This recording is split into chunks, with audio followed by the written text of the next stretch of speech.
Here are 3 things working women face every day that make financial avoidance worse, and the simple fix. Hi, I'm Tammy. I'm a certified financial planner professional with 15 years at a Fortune 100 firm, and I help women combine money mindset with real financial skills so they can finally build the financial freedom that they've been working so hard for. Hit follow so you don't miss this. Here's the first thing that happens every day for working women that makes financial avoidance worse. You see a financial task, update the 529 plan, check out the retirement account, call about that bill, and you mentally push it to later because you're too tired or too busy. I've got 4 kids, trust me, I get it. But having an endless to-do list is bad for so many reasons. Not only does the stress wear on you, but every time you push it off, your brain logs it as not important, so it never gets done. The task sits out there, the guilt builds, and the avoidance becomes the habit. To fix this, use the 2-minute rule.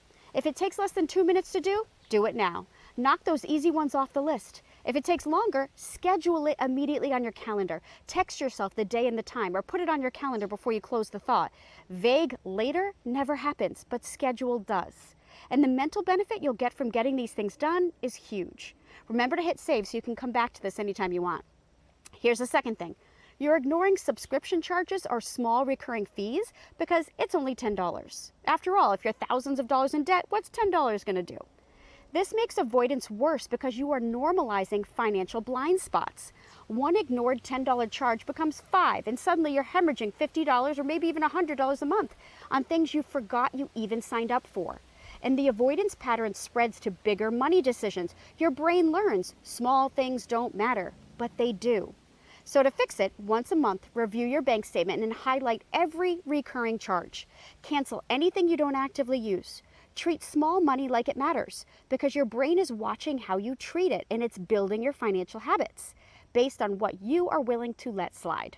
Now comment below if this one hit home for you. And here's the third thing. You're telling yourself, you know what? You'll figure it out when you make more money. This makes avoidance worse because you are outsourcing the solution to a future version of yourself who has more income.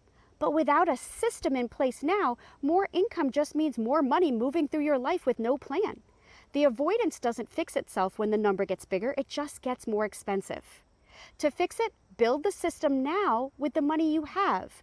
The skill of managing money doesn't require a bigger paycheck, it requires a repeatable process.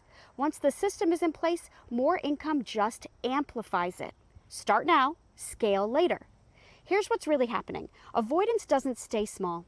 Every time you push something off, ignore something small, or wait for a future version of yourself to fix it, you're teaching your brain that financial tasks are optional, and your brain is listening. The cycle compounds, the dread builds, and the gap between where you are and where you want to be just keeps growing. Not because you're bad with money, but because avoidance has become the default move, and no one has ever taught you how to break it. The fix isn't motivation, it's micro actions. It's treating the small stuff like it matters. It's building the system now, not waiting for the perfect conditions that are never coming. That's how avoidance ends. One small, scheduled, completable action at a time. If you recognize yourself at any of these 3, the mental later, the ignored subscriptions, the I'll deal with it when I make more money, you're not alone. This is the cycle, but it doesn't have to stay the cycle. Hit follow for more like this. Save this so that you can come back to it when you need the reminder. And if this one landed for you, share it with someone who needs to hear it. Let's go.